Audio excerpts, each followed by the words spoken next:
Welcome to the Computer Repair Podcast, episode number 286, Death of the Computer Repair Store. I'm your host, Jeff Halash. This is our live show where we discuss the ins and outs of running your computer repair business. Computer Repair Podcast is brought to you by Ninja RMM, the simple-to-use remote monitoring and management solution. This is all the tools you need in one place to provide preventative maintenance for your clients. Try it free at ninjarmm.com/10off. Also by Malwarebytes TechBench, the comprehensive partnership program for repair shops looking to boost margins and grow their business.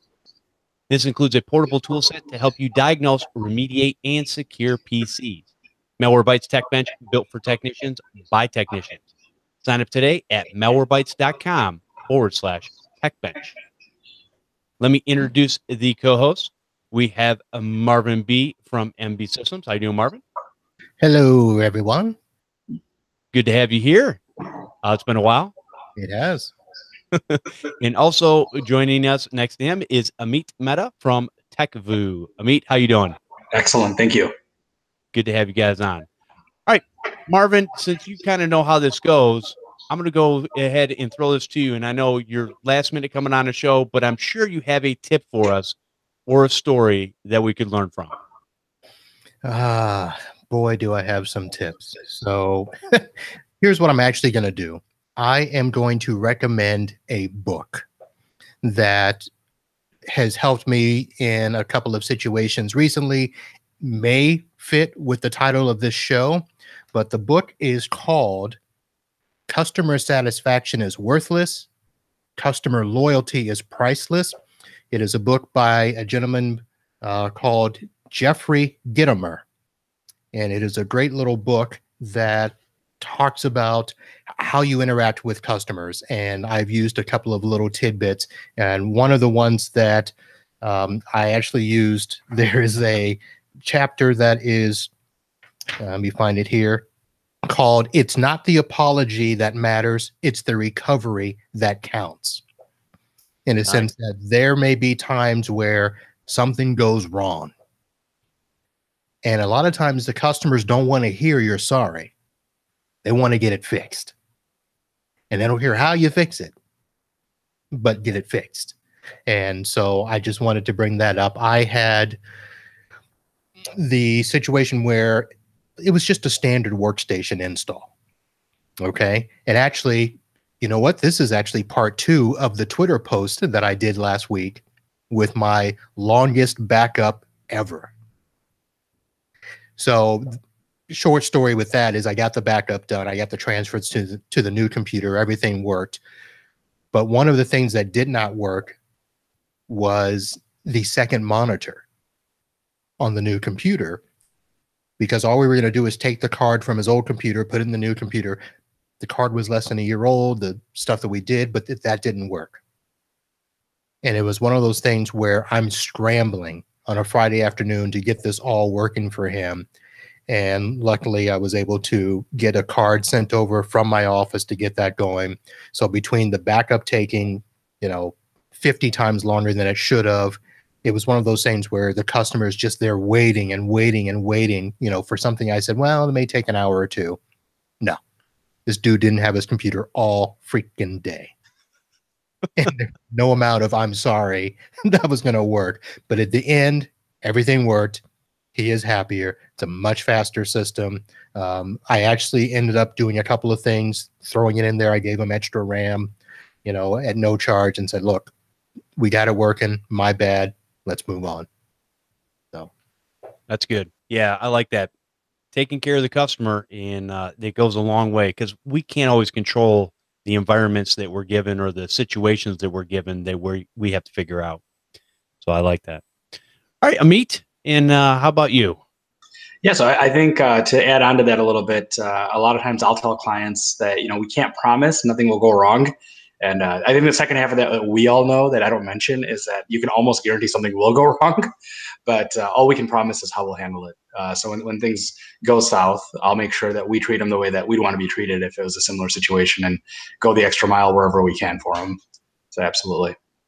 But yeah, so in general, though, from the topic and the namesake of this program today, I think we've all seen over the last probably 5 to 10 years that things have gone a little bit away from the repair a computer break fix model.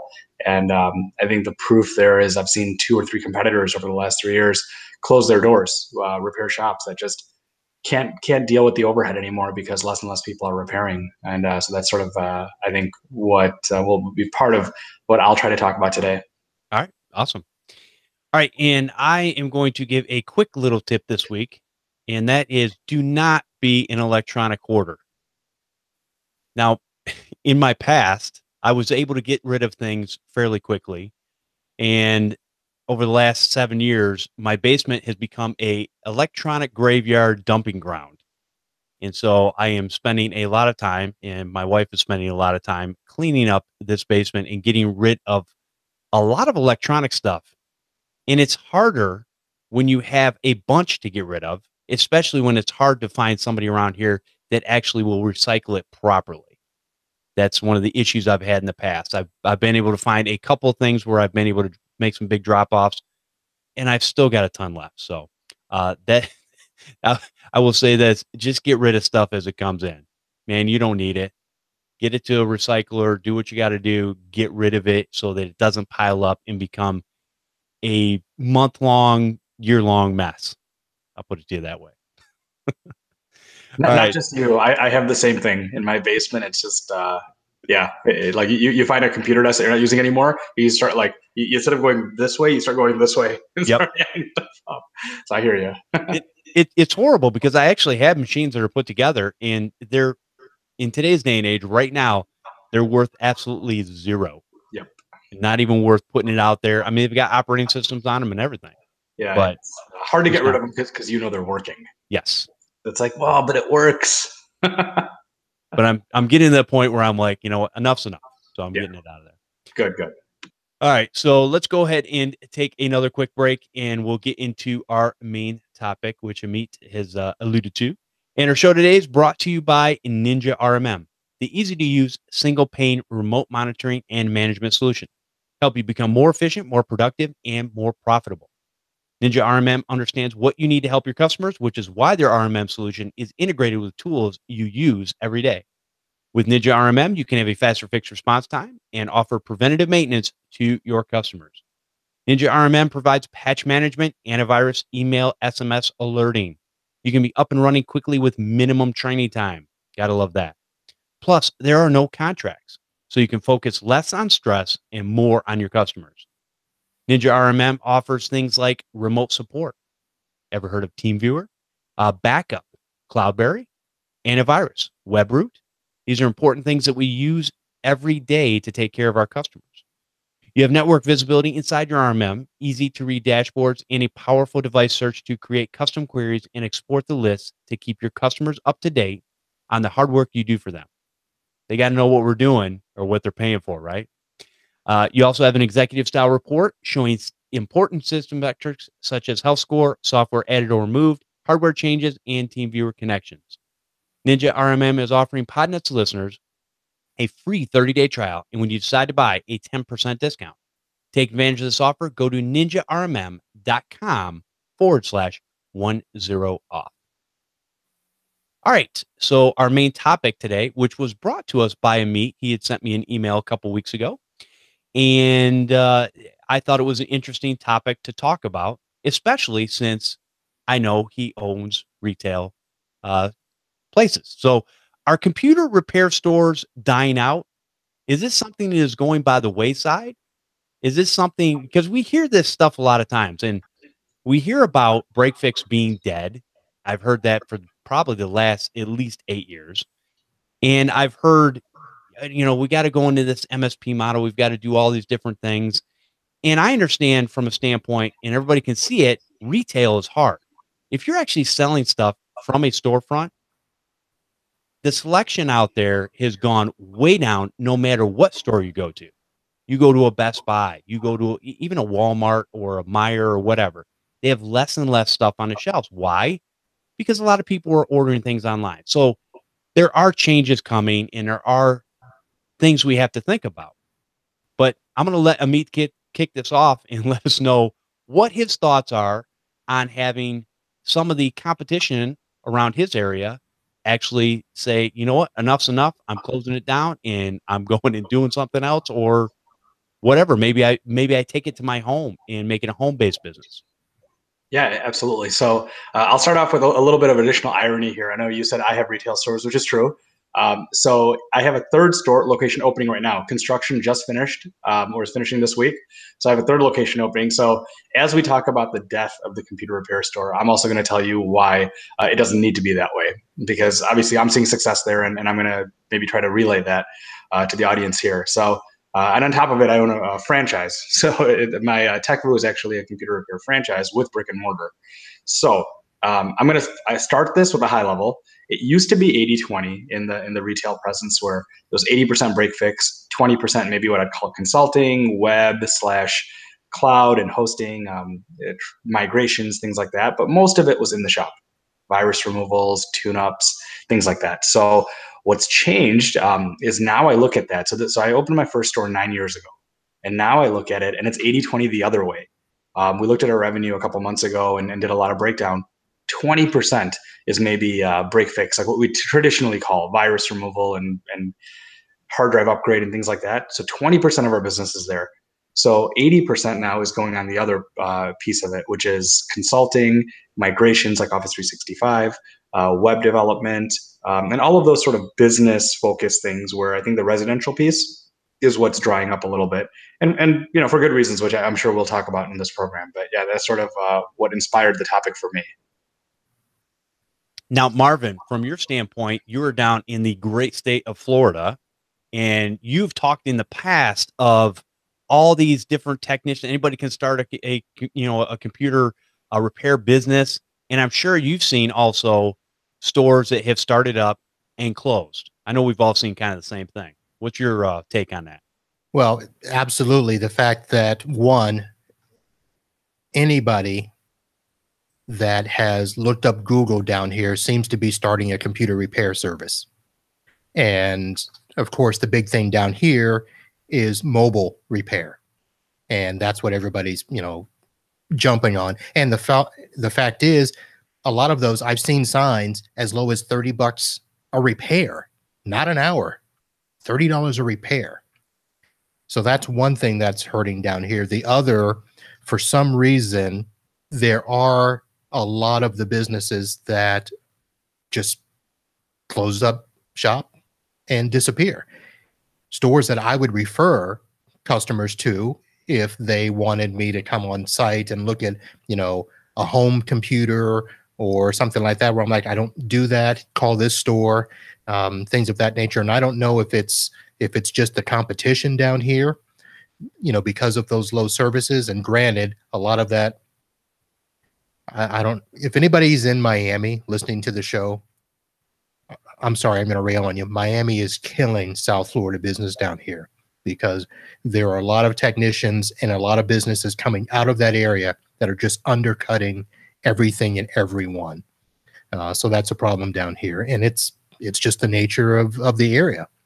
And then we also have the Amazon factor, the Walmart factor. Now everybody's getting into online retail and trying to undercut. So people aren't coming to stores looking for product anymore. They're going online, researching price. They'll check, to see if there's a local store that has it in stock. And if it's close in price, maybe they'll go by and get it. Otherwise, Amazon 2-day Prime is free. So exactly. And when it comes to things like Amazon, if you think about, it's not even about price for me. That used to be an issue when you didn't pay tax, everybody should pay tax, but being what it is with online sales, that's just kind of the way it was. A wild, wild west for a while. Now you're paying tax on Amazon and a lot of other companies that are online. The thing is, though, it's the convenience. Yes. I do not have to get my butt out of this chair. I can go on my computer, order it, and in a couple of days when it comes in, I go to the front door, I grab it, and I do whatever I need to do with it. I just ordered some cables yesterday. It's like I'm not going to a Best Buy to see, even if they had the cables there, to drive there using my gas, go into the store, walk all the way back to the middle aisle, and try to find the exact cable I need, which generally they might not even have. Yeah, Or if they do, it's exorbitant. that's not the way you shop online. What you do is you order it, pay for it, have it available at the pickup window. That's true. You could do that, but no, I'm not doing that either. Again, Yeah, you still got to get out. True, but that's the only way I'm going to one of those stores. Exactly. I don't want to have to wander around and have some blue shirt tag guy try to talk to me. But so Amit, I was going to ask you a question. Are you, I'm sure there's more points you have on the death of the computer repair store. Is it, in a sense, focused around this pricing quandary that we find ourselves in? So interestingly, when you mentioned that, I should have started maybe when I mentioned the high level. We don't even do retail really. So when I say retail stores, they are actually retail stores. They're open 8 to 5. They're business hours though. We're not doing Best Buy hours. We're doing business hours, and people walk in, but we're not trying to sell much other than maybe business class systems when you walk in the door. So I'm in 100% agreement with both of you, where people are going to buy stuff on Amazon. They're going to find the cable or even the computer, and they're in keyboard, mouse, whatever it is they need, and they're going to buy it. So 9 years ago, we were stocking tons of wireless mice and printer paper even, and blank DVDs and things like that. Nothing. If you walk in our shops now, it's literally just in the front. We have maybe MacBook Pro, iMac, 2 ThinkPads, and a couple of desktops, and that's about it. Because people are not walking in to buy computers, generally speaking. Generally speaking, that's where the 80-20 shifted for us. And we use the retail front mostly for credibility. Businesses and even our residential clients really like that there's a physical place they could walk into. Someone's available. There's a presence and availability there. So we're really leveraging the brick and mortar and retail, not to make retail sales, but to show establishment and credibility.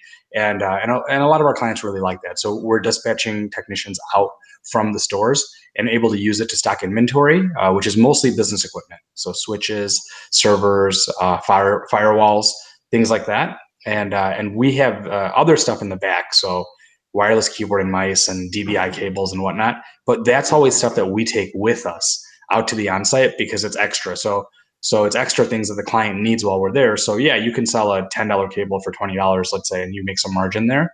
But it's more about just the experience. It's all together, all in one. We can show up and do what we need to do. Not so much brick and mortar for the sake of competing with Best Buy or Amazon, because I agree with you. That's a battle that's not just losing; it's already been lost. Yeah, very good. So the one thing I'll add to that is Jeff, I don't know if you know this, but I have an office. I do know that. You're sitting in your office right now. I am. So the point that you made about the fact that it gives credibility. It's someplace that people can walk into and feel like they're in a business.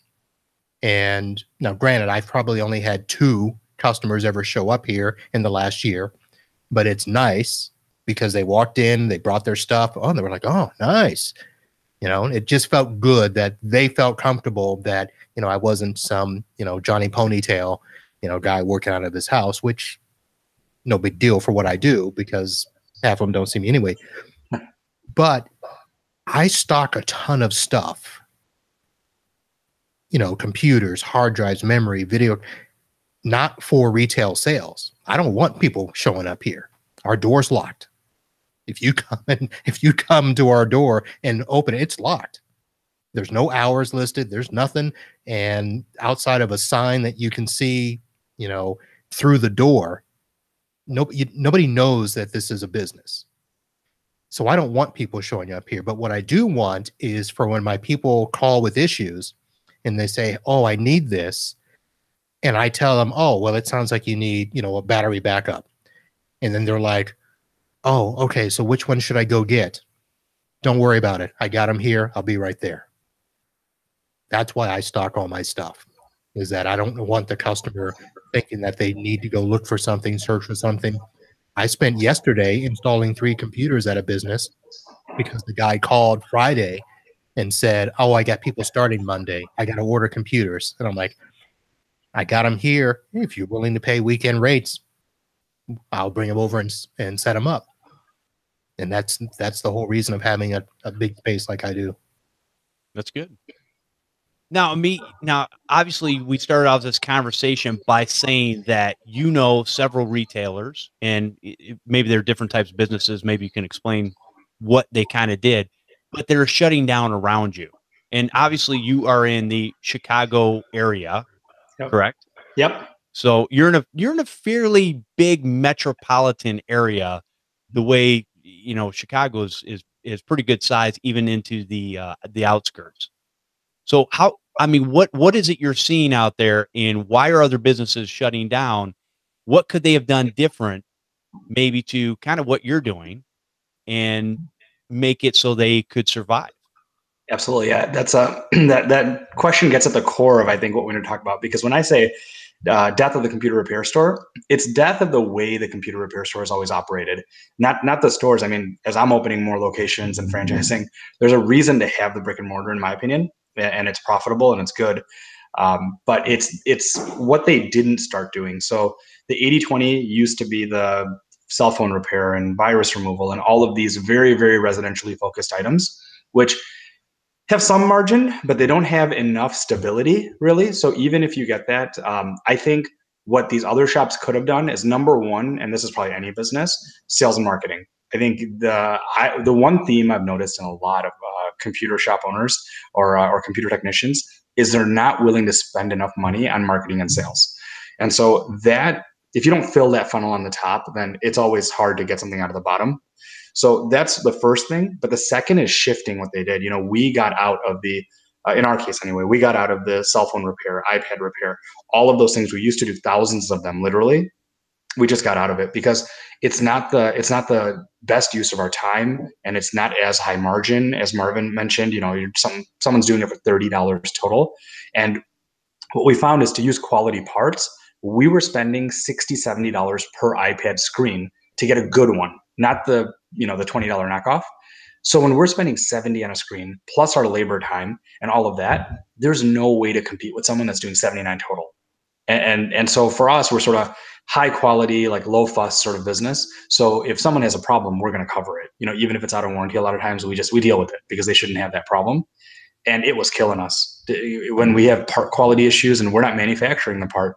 Things like that are problems where I think some of the competitors that closed their doors, they were still way too focused on doing the tune-ups and virus removals, and that business started to dry up. So it was great because I did the same. We did that while it was running and it was good. But once that market shifted, as more things went to the cloud, really I think is what drove it. So more people are using Facebook and Gmail and OneDrive and all these things. And those cloud services make it so that you don't really need your computer anymore. It used to be you needed your computer with your programs and reinstall everything. Now people are almost fully cloud-based, so they just need a dummy terminal to log into, whether that's a PC, Mac, Chromebook, whatever it is. They're back up and running. Once they have their passwords and log in, for the most part, they're back up and running. And so these other competitors, I think what they didn't do is they didn't sort of shift with the time and like cater to a business focus, because really nowadays that's where over 80% of our business is in commercial. And most of the shops that I know that closed, it's because they didn't make that shift. They continued to focus on residential and didn't market to them. So then if you don't have marketing and you don't shift where the market really is, it's unfortunate, but they close their doors. Okay. And now, from a retail standpoint, I know, because I know there's a lot of, especially people who listen to this show, there's a lot of people who have home-based businesses, because monetarily, especially for one-person shows, it kind of makes sense. You actually, if you're going to have a retail space, you actually have to have staff. You have to have people that are going to be able to, take care of issues and do the stuff that you're talking about inside that store, which is fine. It's a different way of doing business for sure. Now, I know Marvin and John Dubinsky, these guys basically went from, they might have started with a little bit of residential, but they've been doing business for the last 20 years, both of them. And so that's kind of where their focus has went. Now, Marvin, from your standpoint, has things changed for you business wise as far as taking care of your customer base compared to what it was, I don't know, 10 years ago, 15 years ago? Well, the short answer is yes. It's hard to put a degree on how much, but I can say the same things that are affecting other areas where, customers are smarter than they were, 20 years ago. They can hop on Google and find answers. And I'll have people that, even if they're under one of my managed agreements and they know that they're to call us for everything, they'll still spend a day trying to research something before they call. So there's still that, shift happening even within the business customers, that they're trying to, reduce their costs. Even if their costs aren't that much, they're trying to find cheaper prices. They're still doing all those same things, even though 20 years ago, businesses didn't think of doing that. Marvin, you don't really have to say that your customers are smarter, because I'm pretty sure none of them listen to this show, because the real truth is people are stupid in general. Well, I'm just saying that from a standpoint of people think they're smarter. Okay. Thank you for the clarification, because I was calling baloney on that one. That's all I'm saying. They're smarter, and then I can tell them at the end of the day, you spent a whole day trying to do that. Click this button right here. Who's smarter? Exactly. There you go. No, and I get it. There's this inherent cost. And again, Amit, maybe we can talk about this a little bit, but I think we have been the technicians, the business owners have been a humongous part of that problem. We haven't really, a lot of us have went in and we've all started with this. We charge cheap prices. Customers get used to that. Customers don't want to pay for nothing. We don't force them to create or have IT budgets and stuff like that. So it's tough to all of a sudden go, no, you need to put money aside, just like you put money aside for, I don't know, taxes, accounting, whatever things you have in your business. These are important things that you already know you have line items for. You have to have them in there. Why you don't want to spend on IT, because it almost seems like, and this is not really true, to a great extent, everybody thinks that electronics is just, you can just throw them away and just get something new and put it in, or you can keep something for 20 years. Neither one of those statements are true. But from the customer standpoint, if they're trying to save money, they think it is. And because they don't want to listen. I think part of that is because hardware used to be so much more expensive. So a lot of people remember spending $2,000 on a computer. And unless you have like a serious machine nowadays, it's not $2,000, right? So they don't consider the labor or the setup component as much. So a lot of times when there's a disaster of some sort, computer fails, hardware fails, the client is thinking, okay, well, I get it. I got to spend $600, $800 on a computer, no problem. What they're not thinking about is the one day of setup to get server back on there, or Active Directory running again, or restore from backups and set up the network shares again. All of those things that are the setup component, which really nowadays is more of the money. It used to be, I spend $10,000 on equipment and I'll spend 3 or 4 on setup. Now it's like 800 on equipment and 1,000 on setup. And so that I think is where we have to shift the thinking that, as you said, we've really instilled that. It's our fault as a community that we've established the precedent for them that, call me when it breaks. That sort of mentality. And now we're starting to pitch to them, no, you need tech insurance. Just like you need workers' comp and liability, you really need tech insurance. And then tech insurance looks different to different people. But a big component of that is, have regular IT budgets, pay for things and replace as you're supposed to. And then on a rainy day, yes, you should have something saved up to reset it all up. Or if you've been paying for backups and image backups, then we'd restore an image and get you back to where you were. But what I'm finding, at least from our client base a lot of times, is it takes the first disaster, unfortunately, for them to get on board.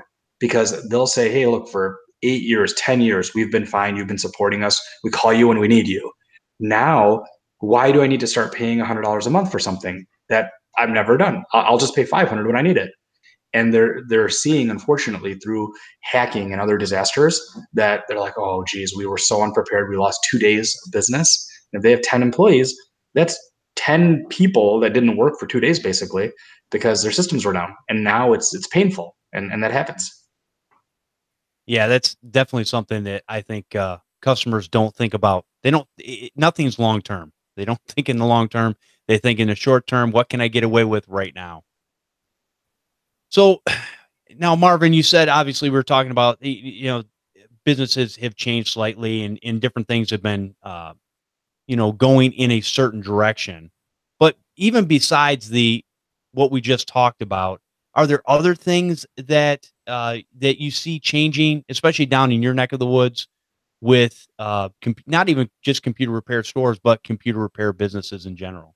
Well, here's a question I was going to ask Amit in terms of the businesses that were closing or not keeping up. Do you think that a lot of it has to do with the personality of either the technician or the business owner, and the demeanor and the way that they interact with people? And now that things have shifted, that they haven't changed themselves? Do you think that may be a part of it? Partially, if I sort of like look 30,000 foot view objectively, to me, it's that they're not filling the funnel. I think fundamental business is they're not going and finding the business enough. They're waiting for the repeat business and the referral business, which is great. I mean, to me, that should be 1/3 of your book of business should be repeat and referral, maybe half. But a lot of these stores are just simply not going and getting more business. And the business they had, not as much repeat and referral business exists because people don't want to fix their computer. They're just like, oh, well, this broke. Let me go buy another one on Amazon, as you said. So no problem. Why do they need to call you? Even their data is in the cloud. They don't need you for anything now. The printer automatically gets added in Windows 10 sometimes. So sometimes, yeah. So you have that. I think the personality, it's an issue to the degree that the technicians are not willing to either do a complete sale. And by that, I mean, if the client calls and says, my internet's running slow, and you determine it's an access point or something, you'll sell them a new access point, but you won't look at the core of what they're doing and change their practices. So you might want to look at it and say, hey, look, you don't need AD and Exchange on premise anymore. Let's move you to Office 365. You have 3 employees. If we simplify their operations, and yes, it'll cost money. Something that's not broken, you're going to fix with a better solution. But that's where I think a lot of the competitors sort of, they miss the boat because they're not willing to look at and architect a new solution. They're still feeling like, oh, we should not try to sell them something that they didn't come here for, when ultimately the client will save money in the long run and headache if you just offered it.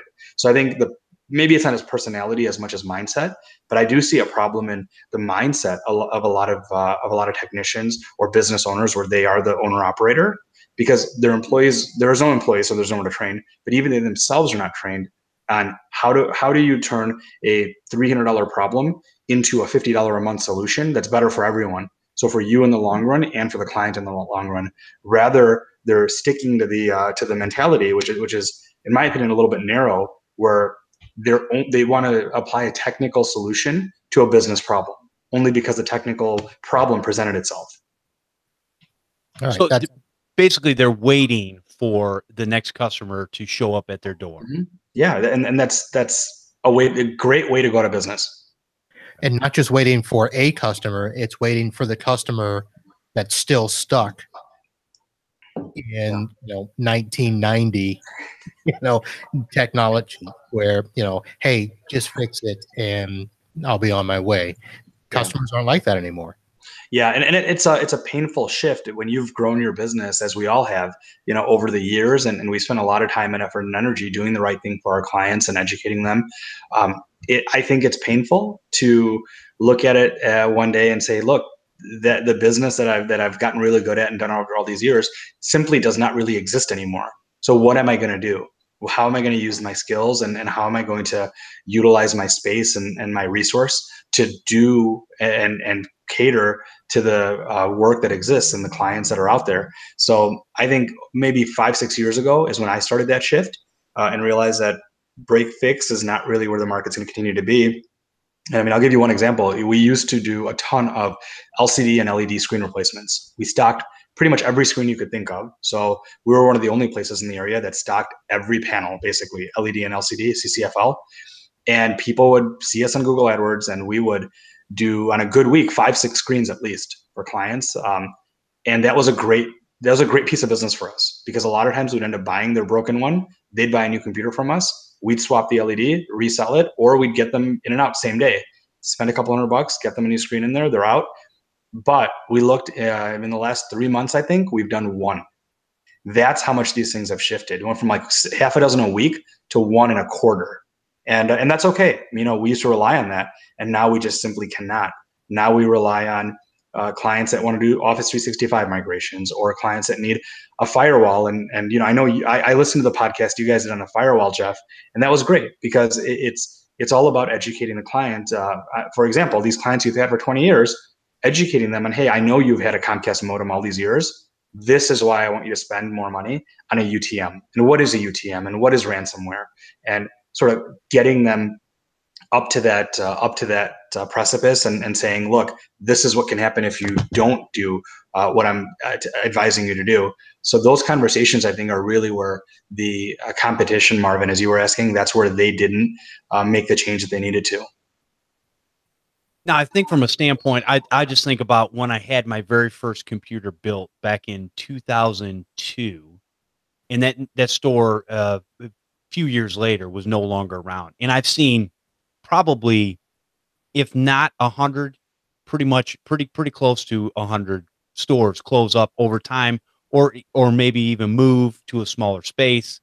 Maybe they did try to branch out and do some different things. So I don't think what we're seeing here is anything new, but I do think that like you said, the mindset change has to change in this business and kind of what we do. Now, everybody knows I do not stand on one camp or the other. I am not going, because I know people that have residential businesses. That's all they do, and they make a boatload of money, and they're happy doing that. But they've found a model that works for them.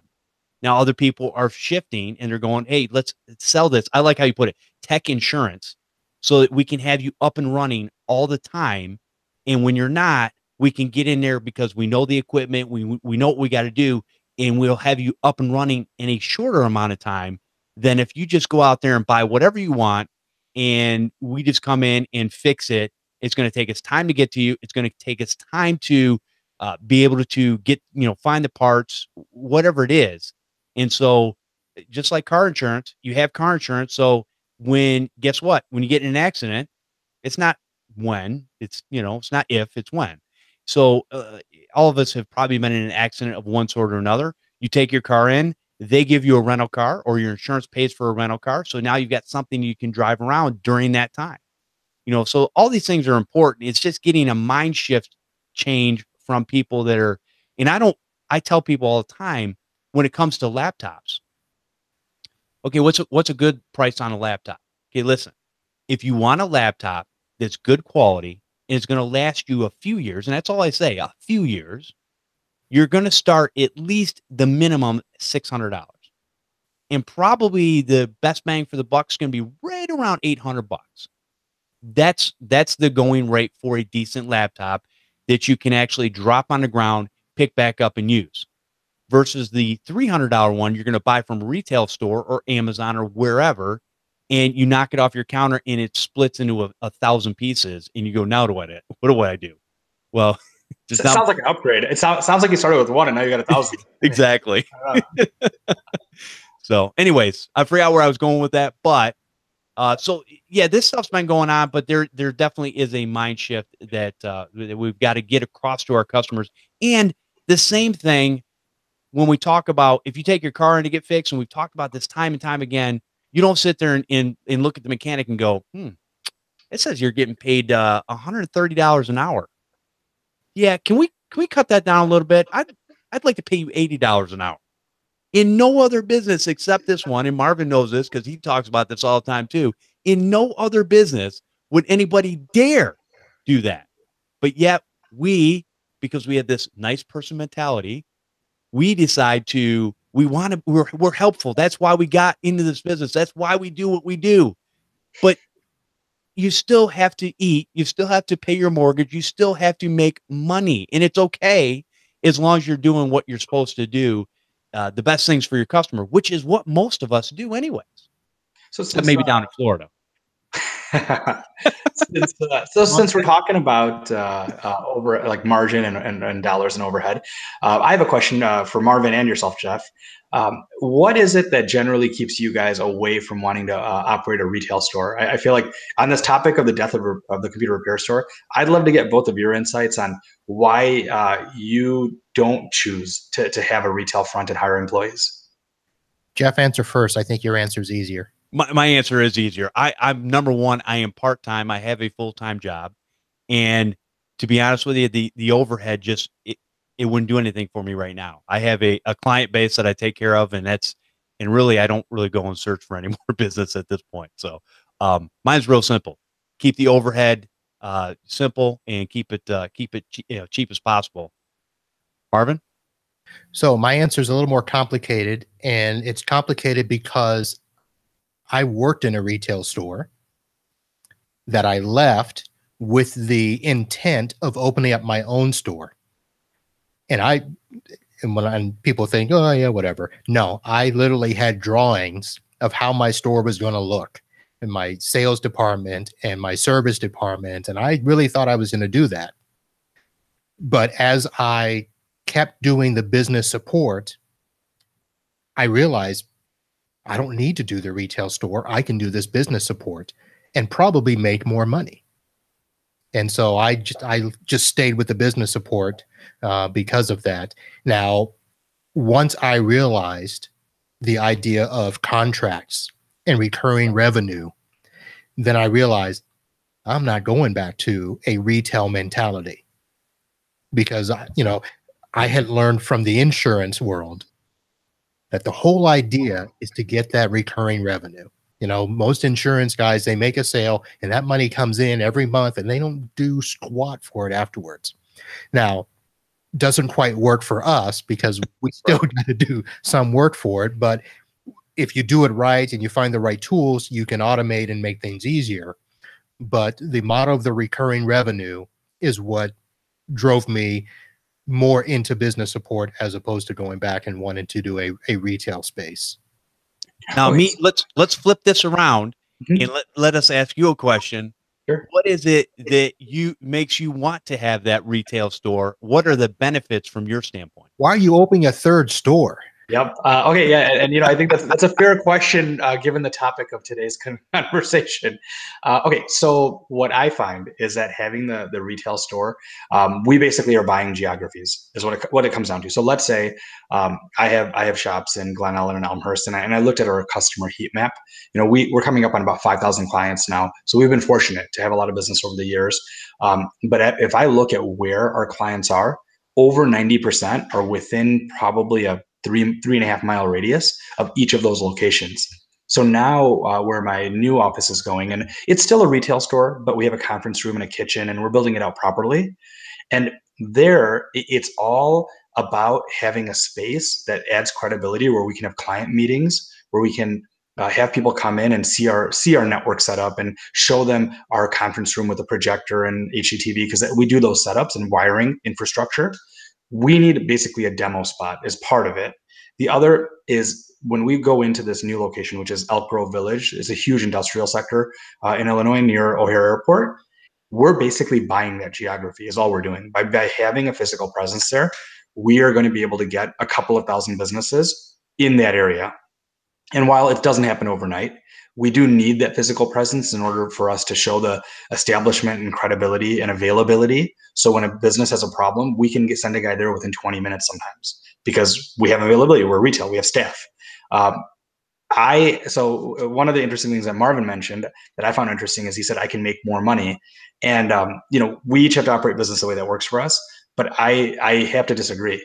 I think that you're almost guaranteed to make less money by not having a retail presence there. And so when I say retail, maybe I should clarify. I don't necessarily mean you're stocked with mice and computers and things to sell. I just mean a physical storefront where clients can come in and out throughout the day, whether they want to drop off a computer or they just want to see your setup, or you want to show them how something works, or whatever it is, or where a technician is deployable from there. I know a ton of people, ton of MSPs especially, have office space, and that works for them. But I do think they miss out on a certain amount of revenue and profit and margin you can have by having that establishment where people can walk in and out of all day, because a lot of the residential people that walk in and out of the store is how we ended up with a lot of our business clients. So someone will live in one of these neighborhoods, and either they own or work in an office or a business somewhere. And then while they're in there, they see our materials about, oh, you're a silver partner for Microsoft, or you do 365, or, oh, what's that on the wall? And we show them, oh, it's a network cage. We do enterprise setups like this. Like, oh, you guys do wiring? And those things lead eventually to larger business customers, which, yeah, then, as Marvin said, the recurring revenue is king, right? So whether it's image-based backup, 365 seats, whatever it is, monthly server care, maintenance plans, regular MSP stuff, it all comes in because of the retail flow. So part of it is marketing and filling the funnel. The other part, I think, is the stability and the credibility that comes from having that front. So I don't know if you guys totally disagree, but that's my methodology, and it's worked for us. No, you know what? There's many, many different ways to do business, and that's what's great about the ideas that people bring to the show, to let them know how they do it. Because it's not that I disagree. I know people from both sides of the fence that make equally the same amount of money. Now, when we're talking about, and here's what we got to clarify, because a lot of people will get confused on this. We're not talking about gross revenue for the business. The only important thing to me as a business owner is the amount of money I bring personally into my household. And so I know people that are solopreneurs, Marvin, John, that are making good money doing it that way. I also know people that are retail businesses, Amit, that are making good money doing it that way. So that's why I don't get hung up on the whole gross revenue thing like a lot of people do. And a lot of people throw those numbers out. So what we're talking about is internal. Yeah, you're 120% spot on. Who cares if you sold $1 million of widgets and your cost was 1.1 million? And here's the other thing too, and a lot of people don't think about this, and this is something I brought up over time, is that there are different inherent problems, or what let's call pros and cons, to doing business either way. There's a pain when you don't have employees, because now you're the one person show, or you got to take everything up, or you got to sometimes maybe you got to get contractors or whatever. And then there's you have to, on the other side of the fence, you have to deal with employees. And that's not always fun, because I work with a lot of people, and I'm going to tell you, it ain't fun, because they're not all great people. It's just the way it is.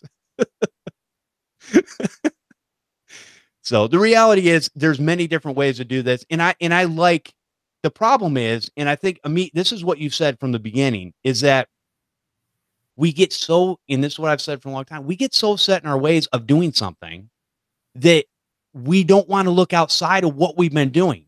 So we can start losing revenue and not ever take a look at why we're losing revenue. So if we take a look at that and go, okay, what idea or what thing can I do now in order to move my business forward? And that's kind of where people are stuck at. And I think that's why, to be honest with you, people listen to shows like this or Marvin's show, because they want to get these little nuggets of information, things that they can chew on, things that they can use in their business. And here's the thing I will say, and I'll say it till the day I'm not here anymore.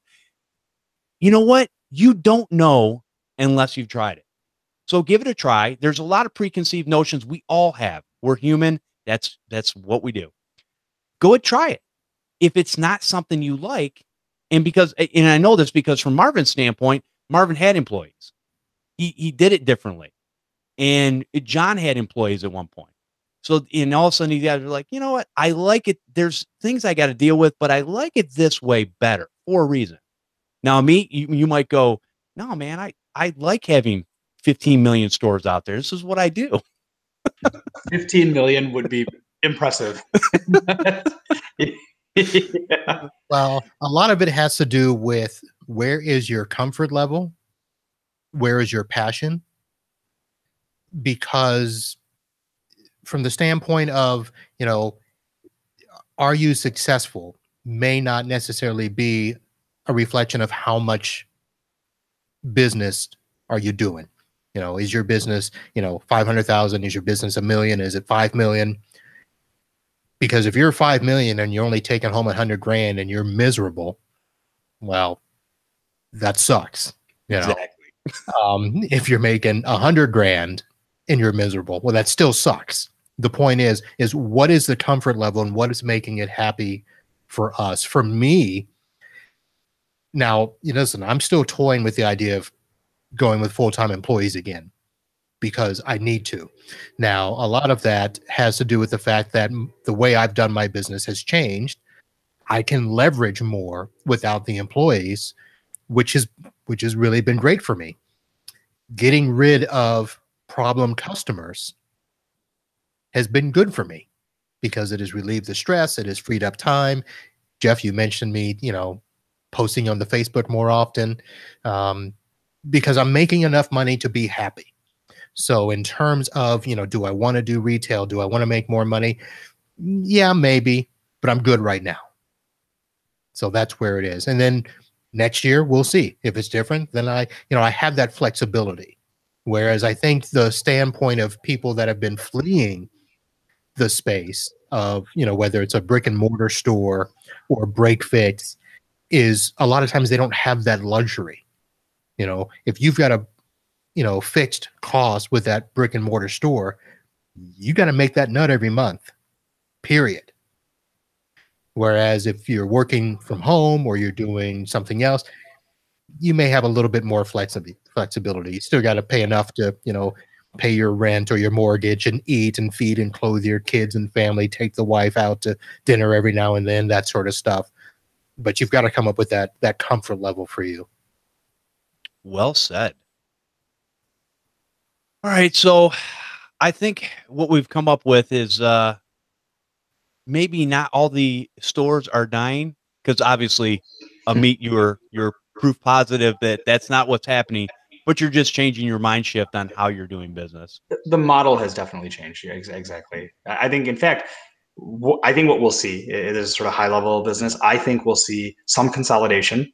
So maybe some smaller businesses either get gobbled up or they sort of join forces or whatever it is. But more likely, the individual techs that want to be owner operator will continue to do that just without retail spaces because they're individual contributor and that's what they want to do. We've talked in the past, Jeff, you and I even, about the e-myth and the whole idea of someone that loves what they do, turning that into a business. And many times that's fantastic. Like many of your viewers have done a great job with it. Other times it's not so fantastic because they love being a tech, but they don't like the state filings and the sales tax and the business and the overhead and I can't go on a vacation and all that stuff. And so if they don't have the business part of it taken care of or mitigated, it ends up being a lot more stress than it's worth. And so, for me personally, anyway, that's why the whole franchise thing made sense. Is as I open more of my own units, I sort of I get that's how I'm wired, and I get the business side of it. So for people that are good at what they do and they like being a super tech and knowing about networks and servers and all that stuff, but don't necessarily have the inclination to want to do the business side of it, whether it's brick and mortar or whatever, just like billing and contracts and all that. We're sort of using our economy of scale to put that all together and make it a really sort of easy franchise to get into. And I'm not, pushing it by any means. I mean, that's not what the purpose here is.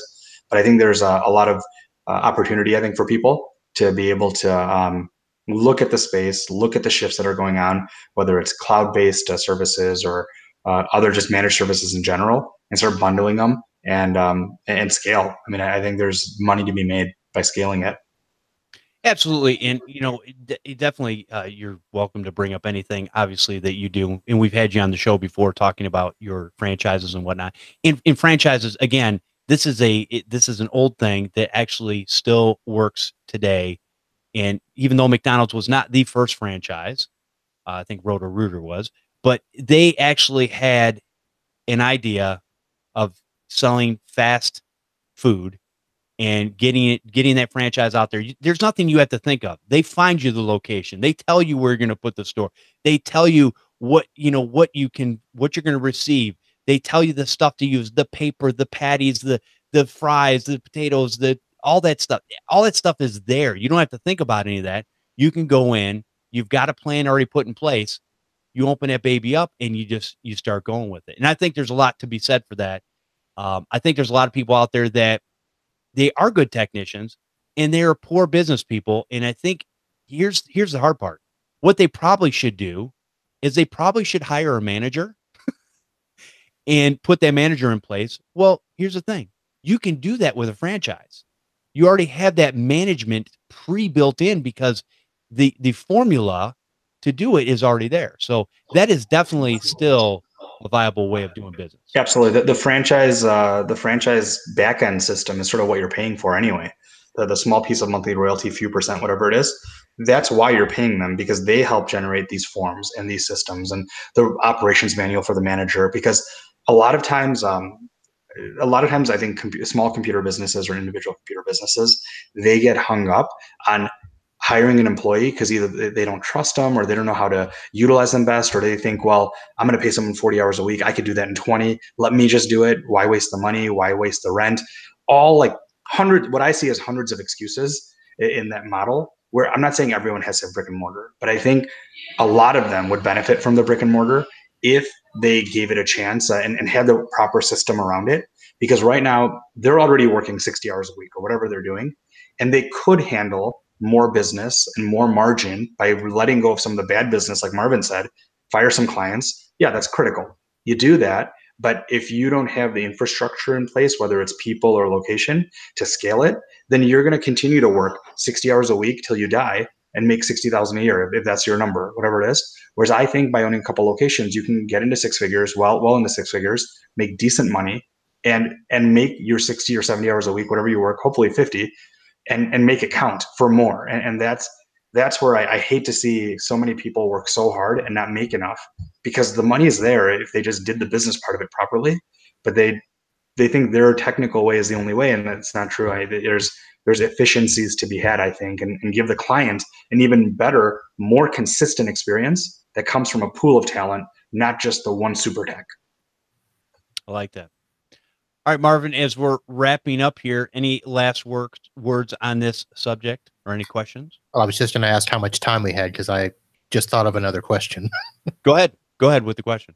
So part of what I was thinking in terms of, the death of the computer repair business was from the standpoint of techs not wanting to change or business models not wanting to change, which implies that they've been established, they've been around for a while, and they're just not keeping up.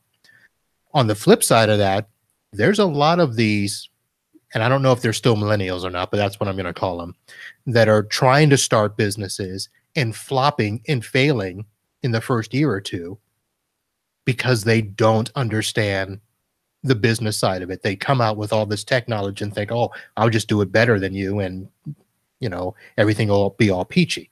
And I've got well, because I've got a junior that's going to be, leaving a business that I know of and going out on their own at some point. And I saw what their price per hour rate that they were going to charge. And I'm like, okay, I wasn't charging that back in 1997. How are you going to survive on that? Yeah. So I was going to ask Amit, are you seeing this where you see young people come into the industry or into the business and are also hitting those roadblocks? Yes. Yeah. I agree in that as you talk, because this happens this happens a lot when you hire technicians that are experienced, and it's always such a delicate balance, because you want experienced people that know what they're doing, but that also brings with it their methodology and their way. And I already know how to do it, so why do I got to learn it?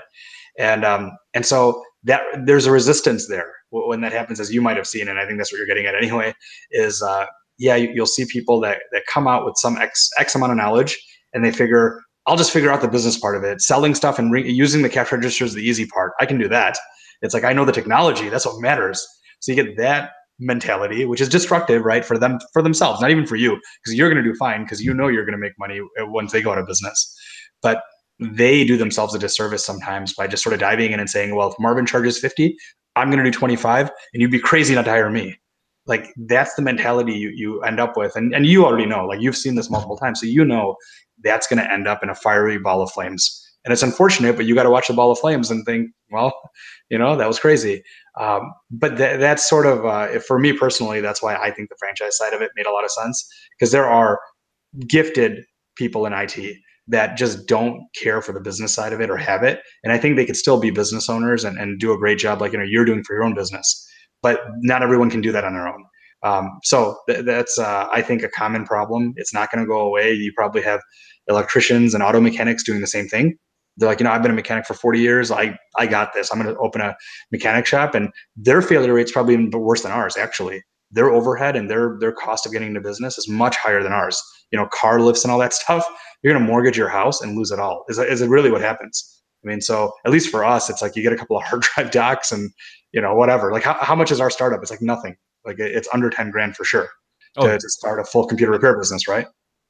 I started with some paper and some screwdrivers. So yeah, you got a laptop and a hard drive. I didn't even have a laptop. I had a computer. Yeah, or like one of those tablets. Like you use like a stone tablet and you etch like a chisel. Okay, smart guy. Okay. No, I know you had an abacus. I'm just joking. I know there was an abacus in there. Abacus. Yeah. Yeah, now, for those that don't know, that's one of those things with the beads that you move across and you add and subtract. And you really think there's someone on here listening that doesn't know what an abacus is? Oh, I guarantee you, there's people on here that listen that don't know what an abacus is. Okay, fair enough. Okay.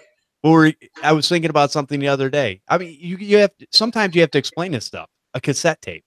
I mean, there's people that probably listen to the show today. Cassette tape. What's that? I hear a kid that's like, phones used to be on the wall. Yeah. It's like one of those memes, basically. It's like cords on them. What? Yeah. It's like, why? So this is off topic, but my nephew is here for the summer, and part of what his responsibilities this summer was to help me because he wants an upgraded video card. Jeff, and you tell me if this makes sense. He wants to go from a GTX 710 to a GTX 1050 Ti. I'd say go with a 1070 and you'd be better off. You don't even need the Ti. Well, he did the research. His computer won't support it or something like that. Oh, okay. Okay. So it should, if it supports a 1050, it should. But yeah, going from a 7 series to a 10 series, yes, that is an upgrade in and of itself. But best bang for the buck is still the middle of the road. All right. So I'm going to take a huge left turn. So we're in the car. I made him go with me to my client yesterday and made him set up computers and do all this stuff. And of course, he had questions like, why do we got to do this? Whatever. So we're driving back and we're listening to music. And as you know, from sitting in the car with us going to Toronto. Yeah, I remember. The music that I listen to might not be what you think it is. So my nephew, after we had done a few of the country songs, we did a few of the, we compared Vanilla Ice's Ice Ice Baby to the, the original Under Pressure, because he didn't realize that, they were two different songs. And then we did a couple of other things, but where I was going to was he thought he would try to trick me by saying, well, I'm going to play some of my rock and roll.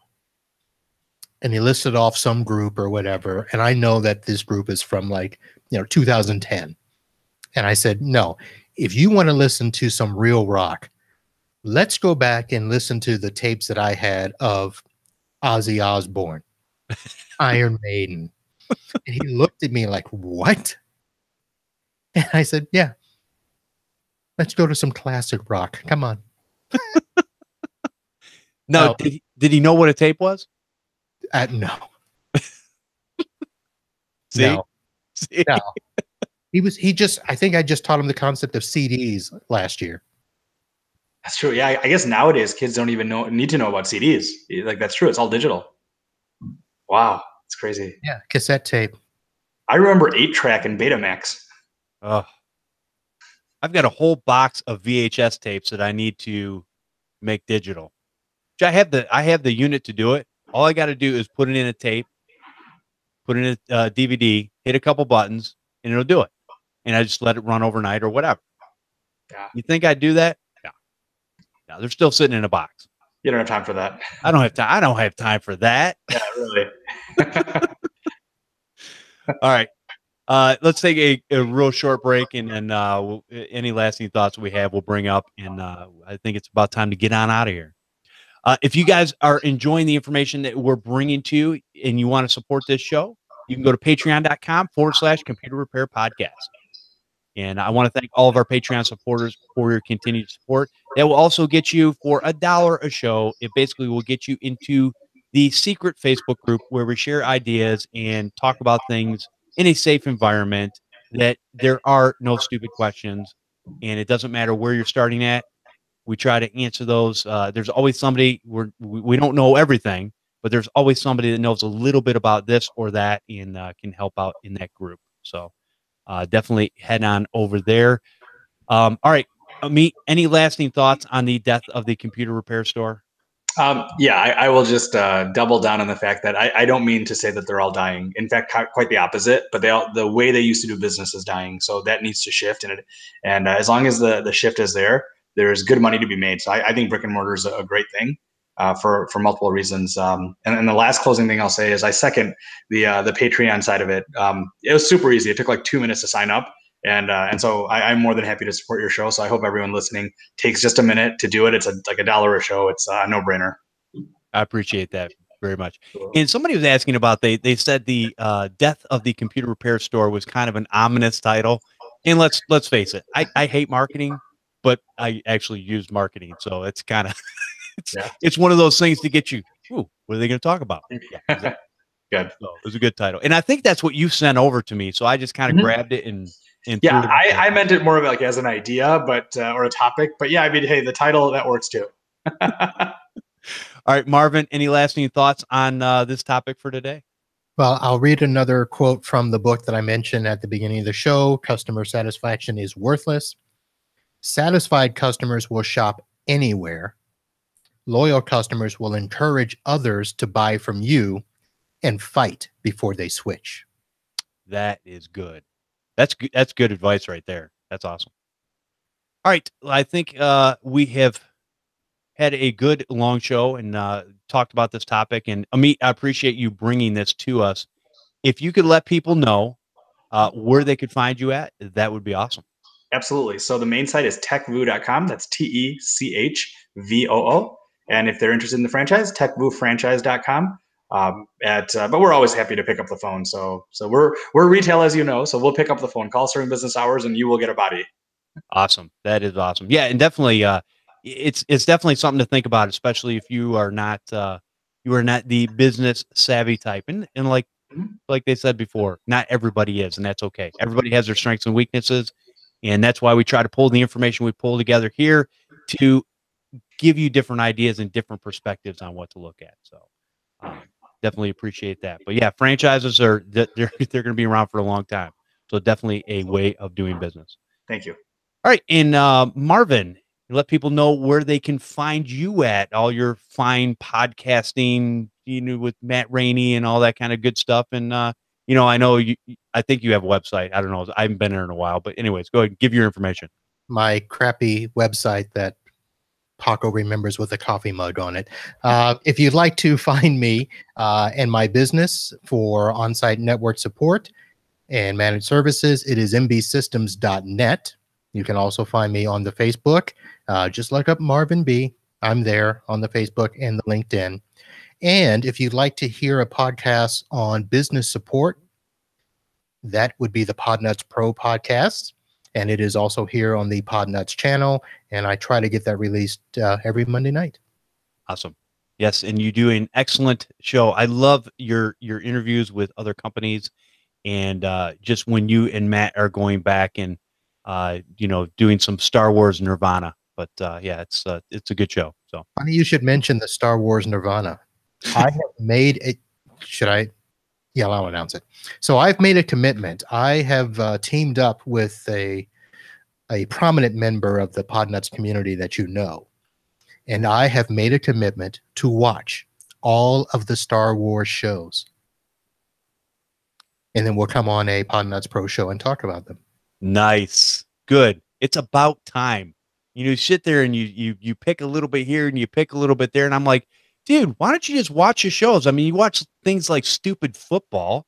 I mean, come on. You could take a little time out and watch Star Wars. You're comparing football to Star Wars? Come on. Yes, I am. Star Wars is better. And which football are you talking about? Because I know you don't watch. I don't know. That's the one where they kick the ball around into the nets, right? Yeah, there you go. You went there. You went there. All right.